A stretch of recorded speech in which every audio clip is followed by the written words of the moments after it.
देखो, अभी हम एक चैप्टर किए थे छोटा सा, एक ई शॉप किए थे ना। अब हमारा दूसरा चैप्टर स्टार्ट होने वाला है, वो है बाय बैक। ई शॉप का सारा कंप्लीट कर चुके थे, बाय बैक स्टार्ट होने वाला है। बाय बैक देखो क्या है।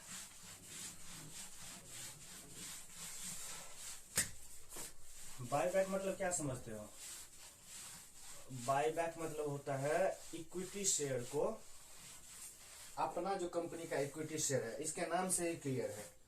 कंपनी का जो अपना इक्विटी शेयर है मार्केट में, अब वो कंपनी क्या करना चाहता है कि उसको मार्केट से खरीदना चाहता है, ओपन मार्केट से या अपने शेयर होल्डर से खरीदना चाहता है। क्यों? क्योंकि अब उसको जब उसको फाइनेंस का जरूरत होता है तो कंपनी सब क्या करता है, मार्केट में आईपीओ लाता है ना। आईपीओ ला करके वो फंड रेज करता है। ये इक्विटी शेयर कैपिटल या प्रेफरेंस शेयर से फंड रेज करता है, उससे अपना बिजनेस चलाता है।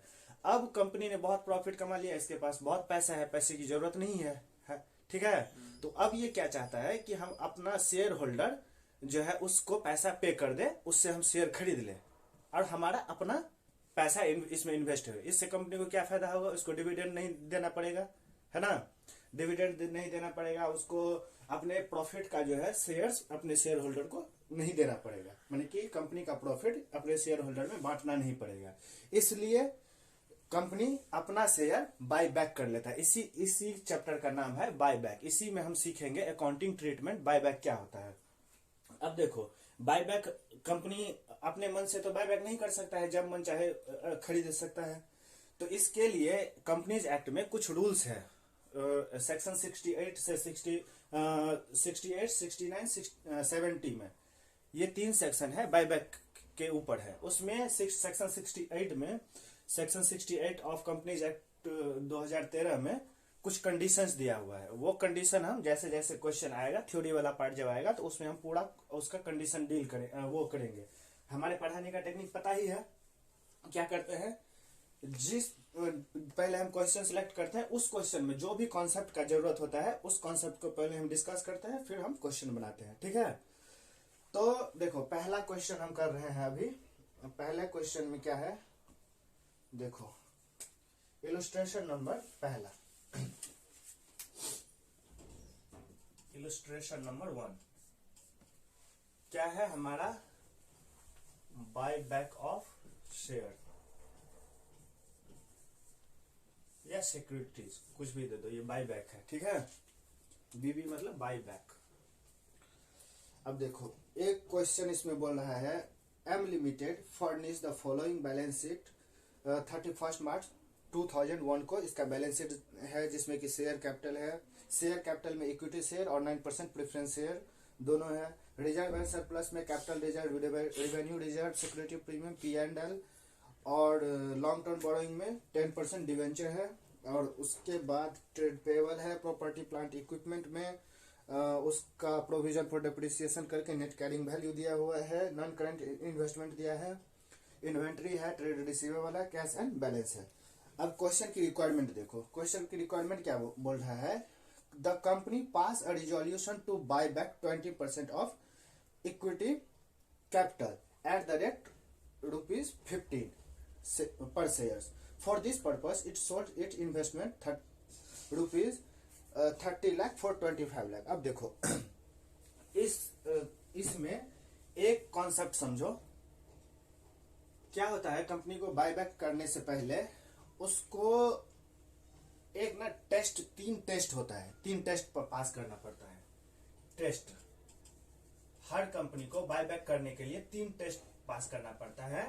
पहला है कि शेयर्स आउटस्टैंडिंग इनटू 25%, यानी कि जितना शेयर है उसका सिर्फ और सिर्फ 25% वो बाय कर सकता है, बाय बैक कर सकता है। आया समझ में?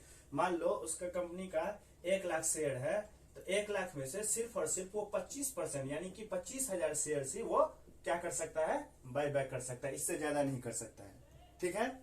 दूसरा कंडीशन क्या है, दूसरा कंडीशन है कि इसको डेब्ट इक्विटी रेशियो आफ्टर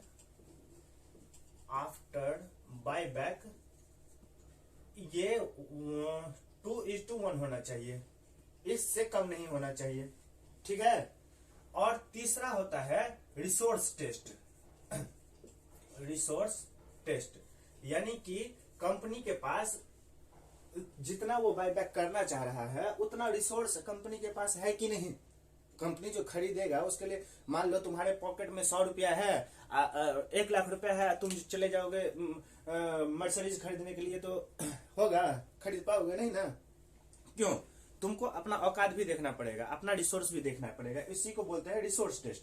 कंपनी को अपना ये देखना पड़ेगा हमारे पास उतना रिसोर्स भी है कि नहीं, उतना शेयर जितना हम बायबैक करना चाहते हैं उतना बायबैक करने के लिए। आया समझ में? अब देखो इस क्वेश्चन में क्या हो गया, इस क्वेश्चन में ऑलरेडी हमें दे दिया है कि कंपनी ने क्या रिजोल्यूशन पास किया है कि 20% इक्विटी शेयर हम बायबैक करेंगे। पहले ही रिजोल्यूशन पास कर दिया। क्या पास कर दिया? मान लो स्पेशल रिजोल्यूशन इसने पास कर दिया कि 20% शेयर्स बायबैक करना है ना। तो हमें इस क्वेश्चन में ये नहीं चेक करना है, ये 3 कंडीशन चेक नहीं करना है, डायरेक्ट हम 20% बायबैक करेंगे। हम ये एज्यूम करेंगे कि ये तीनों ये कंडीशन फुलफिल कर रहा है, तभी ये कंपनी ऐसा रिजोल्यूशन पास किया है। यदि ऐसा कंडीशन फुलफिल नहीं करता तो कंपनी ये रिजोल्यूशन पास ही नहीं कर पाता अपने बोर्ड मीटिंग में, ठीक है। इसका बोर्ड ऑफ डायरेक्टर ये रिजोल्यूशन पास ही नहीं कर पाता। तो पहला तो ये बात हो गया इसमें कि हम ये 3 टेस्ट नहीं करेंगे, चेक नहीं करेंगे, हम डायरेक्ट हम ये एज्यूम कर लेंगे कि ये सारा कंडीशन फुलफिल करता है, 20% बायबैक करेंगे, ठीक है। दूसरी बात, पहला तो ये हो गया। दूसरा बात देखो, यदि देखो ये 20% बोल रहा है कि बायबैक करेंगे ना 20% बायबैक। अब तुम ये देखो कि ये जो बायबैक तुमने किया तो इसके अगेंस्ट तुम कुछ फ्रेश इशू करते हो कि नहीं। आया समझ में? नहीं आया? देखो तुम्हारे पास अभी एक बाइक है, ठीक है, बाइक है ना, बाइक है, तुमने उस बाइक को बेच दिया। अब तुम ये तो सोचोगे ना भाई यदि हम अपना बाइक बेच देंगे तो फिर हम किस पे चढ़ेंगे, उसके लिए तो कुछ होना चाहिए ना। अब देखो जब तुम शेयर्स 20% बायबैक करोगे तो उसको तो अपने जो शेयर होल्डर होगा उसको अपना पैसा वापस कर दोगे। जब खरीदोगे शेयर्स उसको पैसा दोगे ना। तो तुम्हारे बैंक अकाउंट, कंपनी के बैंक अकाउंट, तुम कंपनी हो, तुम बायबैक कर रहे हो तो तुम्हारा तो बैंक से अकाउंट से पैसा गया, तो वो पैसा फिर कहां से पूर्ति होगा? क्या इसके लिए तुमने कहीं से पैसा इकट्ठा किया तुमने फिर से फ्रेश इशू किया? यदि तुमने फ्रेश इशू नहीं किया तो क्या होगा? देखो यहाँ पे बैलेंस शीट हो गया कंपनी का, टी फॉर्मेट में बैलेंस शीट बना लो। यहाँ पे मान लो हम यहाँ पे इक्विटी शेयर कैपिटल था, यहाँ पे 1 लाख रुपया था ना। यहाँ पे बैंक अकाउंट में मान लो तुम्हारे पास 5 लाख रुपया था, ठीक है, 5 लाख रुपया है। इससे तुम अपना बिजनेस कर रहे हो, मान लो यहाँ पे 2 लाख रुपया ले लो, 2 लाख रुपया का है, 2 लाख रुपया। अब तुमने क्या किया, इसको बायबैक कर लिया, खरीद लिया, इस शेयर्स को खरीद लिया ना। तो ये 2 लाख रुपया बैलेंस शीट से कट जाएगा, हट जाएगा, तुमने खरीद लिया। और ये इसको इस शेयर होल्डर को तुम पैसा कहां से दिए होगे? बैंक से।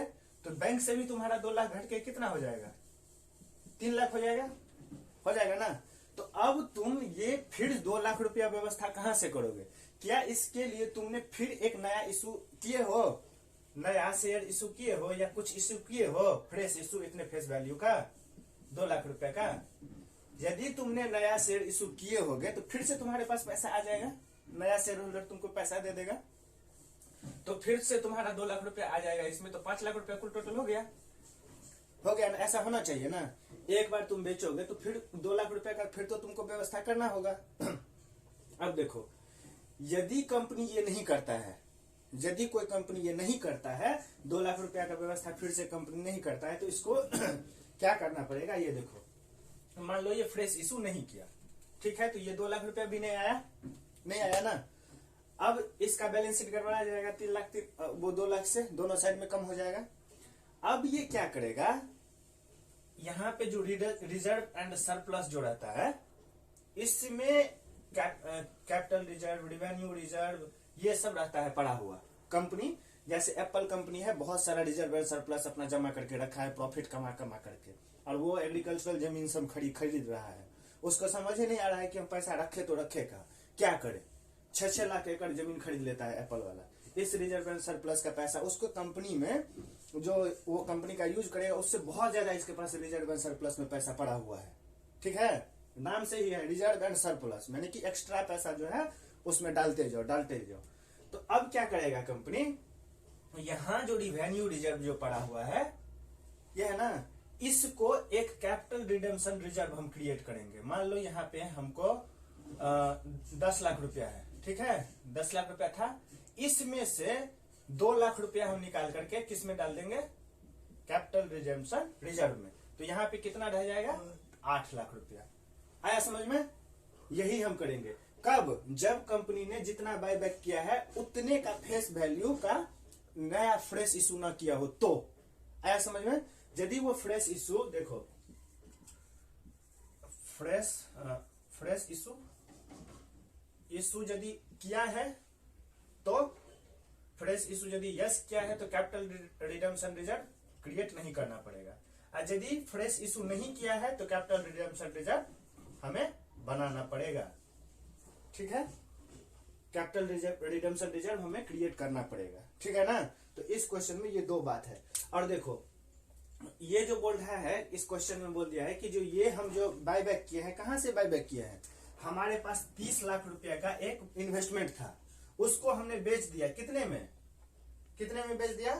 25 लाख में। ठीक है, ये बोला कि हम अपना एक इन्वेस्टमेंट हम किए हैं, उसको हम 25 लाख में बेच देंगे तो 5 लाख रुपए का तो कंपनी को नुकसान हुआ ना। 30 लाख का था इन्वेस्टमेंट, उसको 25 लाख में बेचना पड़ा। क्यों? ये बोल रहा है कि हम अपना इन्वेस्टमेंट बेच करके हम इक्विटी शेयर को हम बाय बैक करेंगे, है ना। ये हम बेचेंगे और ये खरीदेंगे। आया समझ में? देखो यहाँ पे इन्वेस्टमेंट होगा, इन्वेस्टमेंट, ठीक है, यहाँ पे 30 लाख रुपए का इन्वेस्टमेंट होगा, इसको ये बेचेगा कितने में? 25 लाख में। तो 25 लाख का बैंक आ जाएगा, इसके पास आ जाएगा ना 25 लाख का। 5 लाख का नुकसान हो जाएगा, ये P&L में ट्रांसफर कर देगा नुकसान जो होगा। ठीक है, अब इससे ये जो पैसा आया ये इन्वेस्टमेंट बेच करके, इससे ये अपना इक्विटी शेयर बाय बैक करेगा। इसने फ्रेश इशू नहीं किया है। तो लास्ट में हम क्या करेंगे, कैपिटल रिडेम्पशन रिजर्व हम क्रिएट करेंगे, जितने फेस वैल्यू का आपने बाय बैक किया है वो। अब देखो ये तो हम क्वेश्चन समझाने के लिए किए हैं, और देखो जब हम क्वेश्चन सॉल्व करेंगे, सॉल्यूशन जो इसका रिक्वायरमेंट है वो करेंगे तो सारा का सारा समझ में आ जाएगा, कॉन्सेप्ट क्लियर हो जाएगा। देखो क्या बोला है, you are required to pass the journal entry pass करो in the books of M limited, in the books of M limited. Company का नाम है एम लिमिटेड। क्या करेंगे हम, जर्नल एंट्रीज। ठीक है, जर्नल एंट्रीज में क्या करेंगे, रुपीज इन 1000 में लिख लो। यहाँ पे ये लिखना मत भूलना, रुपीज इन 1000। ये 1000 में है क्योंकि सारा इंफॉर्मेशन हमें 1000 में दिया है, इसीलिए हम 1000 में लिख रहे हैं। देखो पहला एंट्री क्या होगा, पहला एंट्री तो ये इन्वेस्टमेंट बेच रहा है, इन्वेस्टमेंट बेच रहा है तो कंपनी को प्रॉफिट होगा। प्रॉफिट कितने का पहले 30 प्रॉफिट नहीं हुआ, 30 लाख का 25 में बेचा है तो 5 लाख का लॉस होगा। तो पैसा बैंक अकाउंट में कितना आएगा, 30 का सामान है, 25 में बेचा तो बैंक में 25 आएगा। बैंक अकाउंट डेबिट कितना, 25 लाख, तो 25 लाख आएगा तो यहाँ पे 2 जीरो हो जाएगा। 1000 में हम लिख रहे हैं, ठीक है। ये 25 लाख, इस पे 3 जीरो देंगे तो 25 लाख हो जाएगा, ठीक है। इसको ध्यान में रखना, ये लिखते वक्त गलती मत कर देना। यहाँ पे 25 लाख है। और to investment account, investment account कितने का था, 30 का था, तो हमारा तो इन्वेस्टमेंट 30 से जाएगा, 30 लाख, ठीक है, जाएगा ना। हमारा 30 का बुक वैल्यू था इतना, इन्वेस्टमेंट का वैल्यू इतना था। अब हमें नुकसान कितना हुआ, तो नुकसान होगा profit and loss account debit, कितने का, 5 लाख रुपए का हमें नुकसान हो गया, ठीक है, डायरेक्ट हम P&L में चार्ज कर दिए। बीइंग इन्वेस्टमेंट सोल्ड, और कुछ भी लिख सकते हो, sold at loss for the buyback, for the purpose of buyback, लंबा भी लिख सकते हो, नॉर्मल भी लिख दोगे, इन्वेस्टमेंट सोल्ड, बस इतना। अब देखो दूसरा एंट्री हम क्या करेंगे, अब हमें बोल रहा है कि 20% ऑफ इट्स इक्विटी कैपिटल को हम बाय बैक करेंगे 20%। तो पहले देखो हमारे इक्विटी शेयर कितना था, 3 लाख इक्विटी शेयर था, ये नंबर ऑफ इक्विटी शेयर है 3 lakh number of equity share holder है, इसका हम 20% बाय बैक करेंगे। देखो 20% बाय बैक करेंगे, ठीक है, 20% मैंने बाय बैक किया। इसको पहले तो तुम ये कर लो, 20% हम बाय बैक करेंगे तो कितना शेयर हम बाय बैक करेंगे, इसको इसमें तोड़ ले, किसमें, 1000 में लिखे, देखो नहीं ऐसे ही निकाल लो, पहले देखो 3 लाख का 20% कितना हो जाएगा, 3 लाख का 20% हो जाएगा 60,000 शेयर, यानी कि 60,000 share equity share buy back at the rate ₹15, 15 रुपये पे बाय बैक किया, यानी कि इसका फेस वैल्यू था 10 रुपया, देख रहे हो बैलेंस शीट में दिया हुआ 10 रुपये का फेस वैल्यू था, लेकिन बाय बैक कितने पे किया, 15 रुपये पे, 5 रुपये एक्स्ट्रा पे करके बाय बैक किया, ठीक है। अब देखो इसका एंट्री क्या होगा, एंट्री होगा जब हम इक्विटी शेयर इश्यू करते हैं तो क्रेडिट करते हैं, अब जब हम बाय बैक करेंगे तो क्या हो जाएगा, equity share capital ₹10 account debit. अब देखो ये कितना से डेबिट होगा, हमने 60,000 शेयर बाय बैक किया है, तो 60,000 को हम चूंकि 1000 में ले रहे हैं तो 60 लेंगे यहाँ पे, चलो 60,000 ले लो, 60,000 लिए, इसको कितने पे, 10 रुपये का है, 10 रुपये का है, तो हमें 6 लाख रुपया इसको देना पड़ेगा। 6 लाख को हम 1000 से डिवाइड कर देंगे, क्यों, क्योंकि ये अमाउंट हम 1000 में लिख रहे हैं, आया समझ में, इंटू डिवाइड बाय 1000, यानी कि 600 आया। अब हम प्रीमियम कितना दे रहे हैं, प्रीमियम 5 रुपया दे रहे हैं, ये तो 10 रुपया हो गया तुम्हारा, हम प्रीमियम 5 रुपया पे दे रहे हैं, उसको 5 रुपया एक्स्ट्रा दे रहे हैं, तो क्या लिखेंगे यहाँ, premium payable on buy back of equity share, ऐसे लिख सकते हो, अकाउंट डेबिट।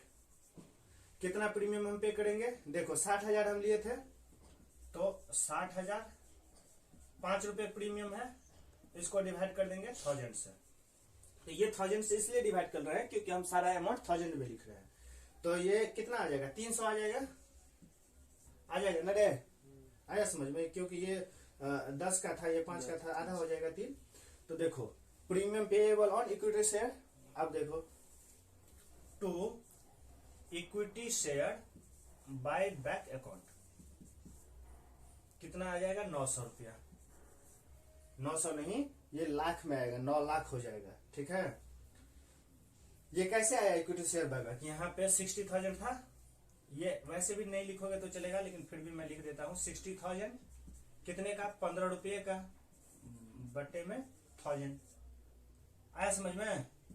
नरेशन क्या लिखेंगे, being equity share buy back, ठीक है, इक्विटी शेयर हमने बाय बैक किया, नरेशन में लिख दोगे, आया समझ में ये। अब दूसरा एंट्री क्या करेंगे, देखो ये हमने बाय बैक कर लिया, अब इसको हम पेमेंट करेंगे, ये तो हमने डाल दिया ना बाय बैक अकाउंट में, एक स्पेशल अकाउंट बना लिया इक्विटी शेयर बाय बैक।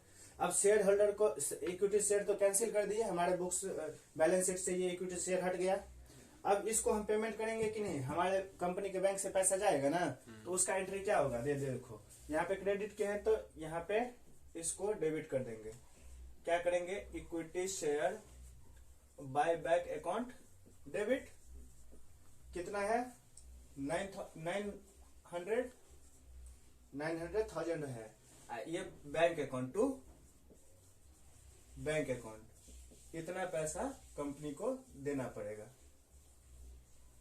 यहां पे क्या लिखोगे, being payment made for bye back of equity share, buy back of equity share. ठीक है, हमने पेमेंट कर दिया, उसको पेमेंट भी कर दिया। अब देखो ये जो हमारा ये वाला ये और ये कैंसिल हो गया, हमारा ये इक्विटी शेयर बैलेंस शीट से चला जाएगा। अब ये जो बच गया प्रीमियम पेएबल, इसको हम किससे सेटअप करेंगे? प्रीमियम पेएबल जो है, अभी ये अमाउंट ड्यू है, इसको हम किससे सेटअप करेंगे? इसको हम सेटअप करेंगे बैलेंस शीट में, देखेंगे कि यदि सिक्योरिटी प्रीमियम है 300 से, तो हम उससे सेटअप कर देंगे। तो देखो इसमें सिक्योरिटी प्रीमियम 500 रुपया पहले से दिया हुआ है, जो कि हमें 300 यूज करना है उसमें से, तो इनफ बैलेंस है पहले से पड़ा हुआ हमारे बैलेंस शीट में। तो हम उसको सिक्योरिटी प्रीमियम वाला जो अमाउंट है उसको इसके लिए हम यूज कर लेंगे। ठीक है, तो इसको हम यूज करेंगे तो क्या होगा, security premium account debit 300 to premium payable on buy back of equity share 300। आया समझ में? हमने ये क्यों किया? और यदि यहाँ पे सिक्योरिटी प्रीमियम नहीं रहता पहले से बैलेंस शीट में, तब हम रिवेन्यू रिजर्व में देखते। रिवेन्यू रिजर्व, उसमें से रिवेन्यू रिजर्व यानी कि फ्री रिजर्व में revenue reserve, general reserve, security premium और P&L वो भी आता है बायबैक के पर्पस के लिए। आया ना? चूंकि हमारे पास 300 रुपया सिक्योरिटी प्रीमियम में था ऑलरेडी बैलेंस शीट में, तो उसको हमने यूज कर लिया इस पर्पस के लिए। ठीक है, आया समझ में?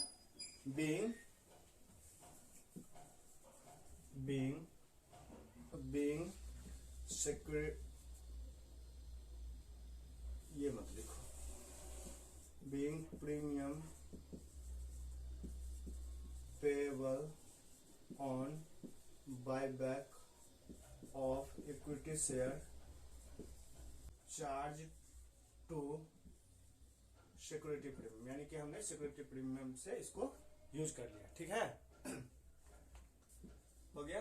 अब पांचवा देखो, अब हम क्या अब हमारा ये भी हो गया, सिक्योरिटी प्रीमियम भी हमने वो कर दिया, पेमेंट भी कर दिया इसको। और देखो अब हम क्या करेंगे, लास्ट में क्या बोला था? लास्ट में बोला था कि यदि इसने फ्रेश इशू किया है, नहीं किया है, उसने इन्वेस्टमेंट अपना बेचा है, नया शेयर तो इशू नहीं किया है, तो इसके लिए हम लास्ट में क्या बोले थे, कैपिटल रिडेम्पशन रिजर्व क्रिएट करेंगे। किस में से? रिवेन्यू रिजर्व में से। कितने का कैपिटल रिडेम्पशन रिजर्व क्रिएट करेंगे? जितना हमने शेयर बायबैक किया है उतने का फेस वैल्यू से। हमने 15 रुपये पे बायबैक किया है, लेकिन 15 रुपये पे नहीं करेंगे, सिर्फ और सिर्फ फेस वैल्यू। फेस वैल्यू कितना था? 10 रुपया, यानी कि 600 रुपया ही सिर्फ और सिर्फ हम कैपिटल रिडेम्पशन रिजर्व में ट्रांसफर करेंगे। कैसे करेंगे ये देखो। और किस में से करेंगे?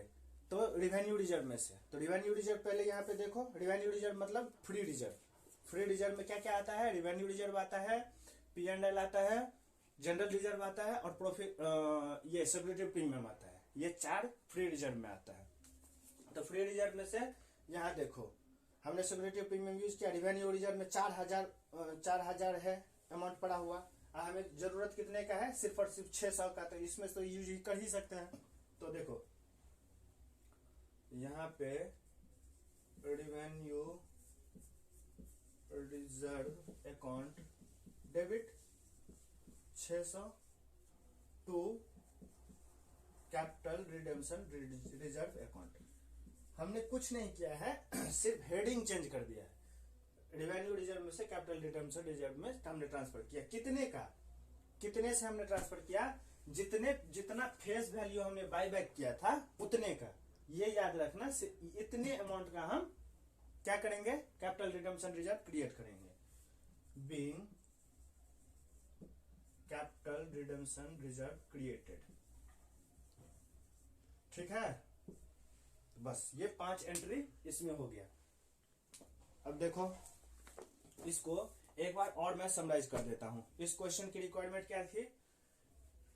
कंपनी ने पहले ही बोल दिया कि हम 20% बायबैक कर रहे हैं। तुमसे ये नहीं पूछा कि टेस्ट पास करना है, क्या जरूरत है, नहीं है, कंडीशन सेटिस्फाई करना है। जब उसने बोल दिया कि रिजोल्यूशन ऑलरेडी पास है तो पास है, उसमें कुछ इफ एंड बट नहीं चलेगा, डायरेक्ट 20% बायबैक करेंगे। उस बायबैक करने के लिए पहले कंपनी ने अपना 3,000 रुपया, यानी 3,000 हम बोल रहे हैं, 1000 में अमाउंट है इसलिए हम 3,000 बोल रहे हैं, 3,000 का इन्वेस्टमेंट बेचा। कितने में? 2500 में। 500 का नुकसान हुआ तो इसको P&L में डाल दिए। ठीक है, उसके बाद ये हमने निकाला 3 लाख शेयर्स था, 3 lakh number of equity share है ये, इसमें 20% बायबैक किया है। 60,000 इक्विटी शेयर कितने में बायबैक किया? 15 रुपये में, यानी कि 10 रुपये का शेयर कितने में बायबैक किया? 5 रुपये में, 15 में, यानी कि 5 रुपये क्या हो गया? प्रीमियम हो गया ना, 5 रुपये एक्स्ट्रा पे किया, सिक्योरिटी प्रीमियम। तो देखो इक्विटी शेयर कैपिटल हो गया कितने का? 600 का। 10 रुपये फेस वैल्यू था, तो फेस वैल्यू उतने का बायबैक किया। तो जब हम शेयर्स इशू करते हैं तो क्रेडिट होता है, और जब हम इसको बायबैक करेंगे तो डेबिट करेंगे, क्योंकि हमको इसको कैंसिल करना है। और सिक्योरिटी प्रीमियम कितना हो गया? 5 रुपया, 300 ये आ गया, यानी कि 10 और 5 15 हो गया। Company equity share buyback account में हमने इसको डाल दिया। अब चाहते तो हम डायरेक्ट यहाँ से पेमेंट भी कर सकते थे, डायरेक्ट यहाँ पे बैंक अकाउंट लिख देते, लेकिन यहाँ पे बाय प्रेजेंटेशन की वजह से एक स्टेप हम और लेंगे, इक्विटी शेयर बायबैक अकाउंट में डाल देंगे। अब इक्विटी शेयर जो बायबैक किए उसका पेमेंट हम दूसरे एंट्री में करेंगे। ठीक है, equity share buyback account to bank account. अब देखो ये जो हो गया premium payable on equity share buyback 300 रुपया, उसको हम किससे राइट ऑफ किए?